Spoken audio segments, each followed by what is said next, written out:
Welcome into 5 Wide Fantasy. Today's video, 5 fantasy football playoff strategies that are going to help you win your league this season. Some important notes you need to know. You know what? Maybe your team isn't quite at the level you think it is to win a fantasy championship. I think these strategies can help you and help you go a long way into making it to the next round of the fantasy playoffs, because all it is, 1 week. It's 1 week. Got to win this week. Let's see if we can help you do that. If you guys enjoyed the video, be sure to drop a like, subscribe to the channel as well as if you enjoyed.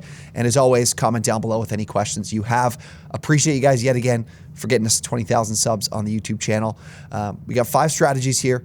If you guys, again, are looking for ways that you can take your roster to another level or anything like little advantage, that's why you're here. That's why you're watching the video. I think these can help. So let's get to the first one, which is matchups. Matchups matter. I always look to play my players and start my players based on matchup. Make decisions based on matchup, not on past production. Now, this doesn't mean like for this week, for an example, to start Antonio Gibson because he's going against the Giants, who are like, I think they're 25th in fantasy points allowed to running backs, instead of playing a guy like Travis Etienne because the Cowboys are good. You have to look into some of these numbers and some of the reasoning why these teams are good or not good against opposing players at those positions. For example, the Cowboys have been good this season, but they actually allow over 100 rushing yards per game to running backs, which is, I think, bottom 6, bottom 7 in the league.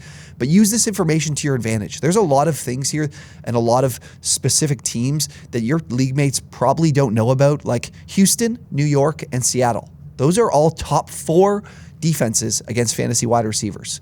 Seattle and Arizona, you need to exploit those 2 teams against fantasy tight ends. They're far and away the worst teams in the NFL against fantasy tight ends. Washington, a lot of people aren't paying attention to the fact the Commanders are an elite run defense. They allow the 3rd least rushing yards per game to running backs.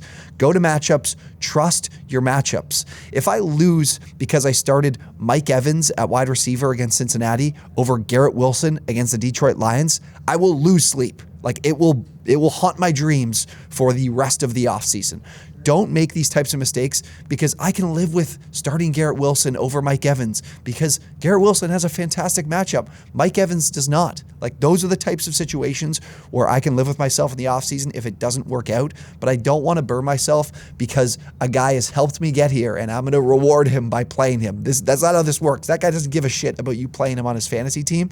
Start the guys that are in plus matchups and the guys that are in matchups that can potentially have an explosive week. That's what we need. We need to win 1 week. We need to win 1 week, and those are the guys that give us the high upside, and those plus matchups are the way that we do it. Second one here of our strategies, our best fantasy football strategies for the playoffs, handcuffs. And it's not just specific, get the handcuff or the handcuff to the player that you have starting. You're looking to fill your bench with upside, and the best way to do that is with handcuffs and premier handcuffs. You want to look for players that are the backup to running backs that the following week are in plus matchups. Again, I mentioned all we're trying to do is win that particular week, but if guys aren't starting and guys aren't playing in your starting lineup, fill the bench with players who next week, if something happens, if an injury happens, then we're able to have more value and more.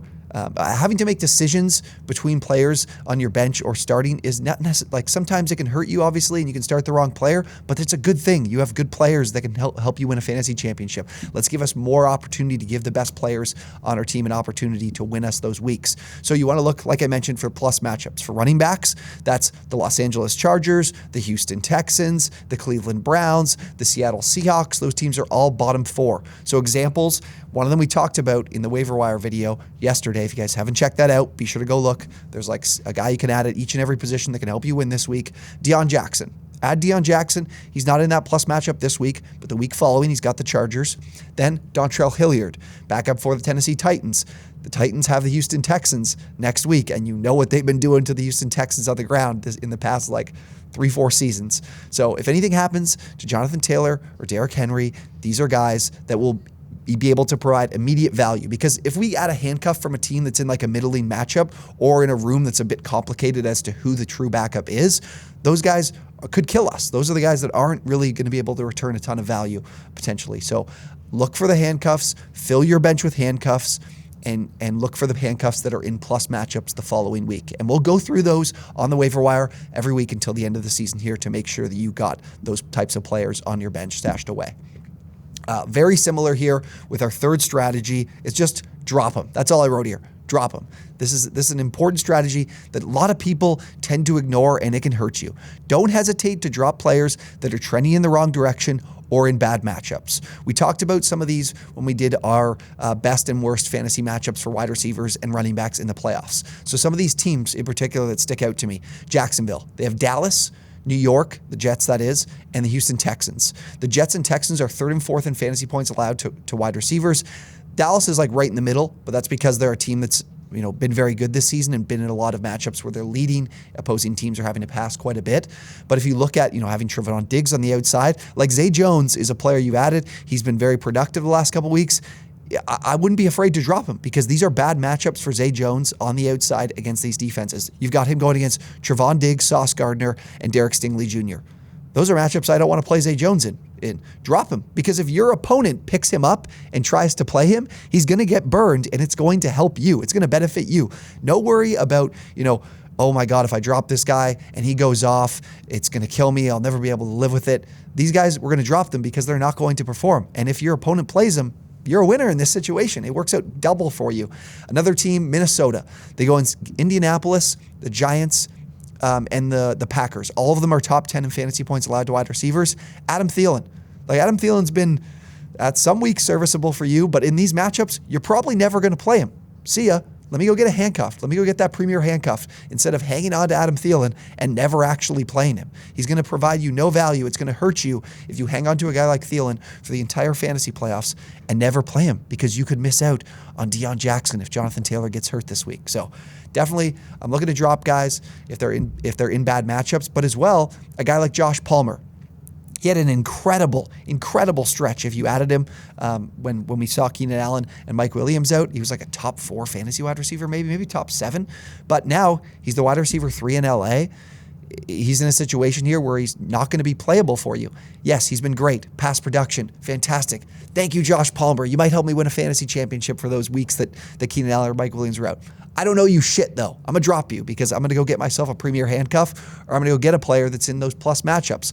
Guys we talked about on the waiver wire: Elijah Moore, Nico Collins, plus matchups this week. Go add them. Drop Zay Jones. Drop Josh Palmer. Drop Adam Thielen. I don't really care, because these guys, you don't know them anything. Go look to add guys in plus matchups, or avoid those players and drop those players that are in bad matchups or going against or going into a role that is decreasing, and it's probably not going to come back their way. All right, next strategy. This one's not so nice, but again, we're here to win some money and we're here to win some fantasy championships. Block your opponent. So how exactly do we do that? You pay attention to your current opponent and their waiver wire needs. So I have an example here. I'll get it up on the screen for you guys. One of my leagues this week, my opponent is in a tough spot, feeling really good about this one. He's got Michael Carter, Dameon Pierce, and Damian Harris, and Jonathan Taylor at running back. So he's looking at potentially the loss of Dameon Pierce.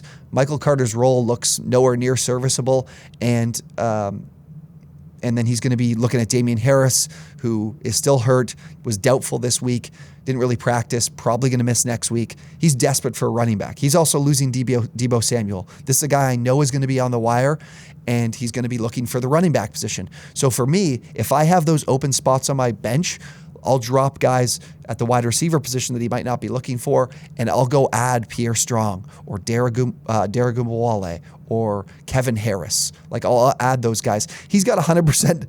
He's got all of his fab left from what I looked at. So that could be a problem in terms of he can outbid me, but make those bids.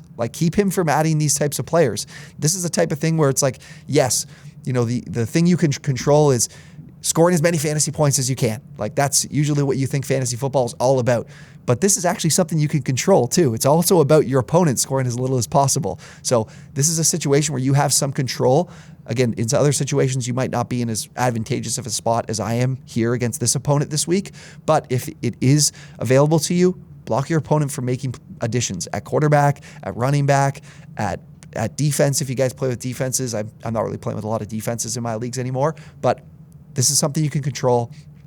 Take advantage of it and go look to block your opponent if you can. Last thing, very easy one, very simple one, but it's one that a lot of people, if they're, they play fantasy football, they're having a good year, but they're not as locked into the NFL as I am, as potentially you are watching this video. Weather conditions are something not a lot of people look at, and you can take advantage of. And you need to not just take advantage of from your opponent perspective, but look at to avoid some of these players that might not hit on a given week. Best way you can do that, we can look at the weather, today, tomorrow, but really what you want to look at is look at the weather in the morning. So best way we can take a look at some of these things, join our Twitch, OwnersBox Sports. We're live on Sunday mornings at 11 a.m. I'll be live on Saturday morning as well at 11 a.m. And we'll look at the weather. We'll take a look at some of these matchups if any of them are a problem. We're looking at Buffalo on Saturday night. Temperatures looking at like 30 degrees, 2 to 4 inches of snow. We're looking at like 16-mile-per-hour winds with some wind gusts out past 20 miles per hour. And that's what you look at for passing games, is if you see winds in like the 20-mile-per-hour range, that can be a problem for the passing offense, which is a negative for receivers, obviously, but can be a good thing for running backs as they could see more volume. You could take advantage of that with some of your start-sit decisions. Some other teams this week, it looks like it could be similar in Cleveland on Saturday, but not quite to the same degree. So again, join us on Twitch. That link is down below in the description. We'll look at the weather in the morning to be able to give you the best advice we can on some of these matchups for all of your start-sit decisions at every position. So that is the 5 strategies we're looking at. Again, if you guys are looking for more strategy, it's really who you're going to start, who you're going to sit. We'll have our running back rankings out tomorrow, and on Friday, we'll have our start-sit at the wide receiver position. So don't miss those videos. Again, if you guys enjoy the video, be sure to drop a like, subscribe if you enjoyed, and as always, we'll see you on the next one.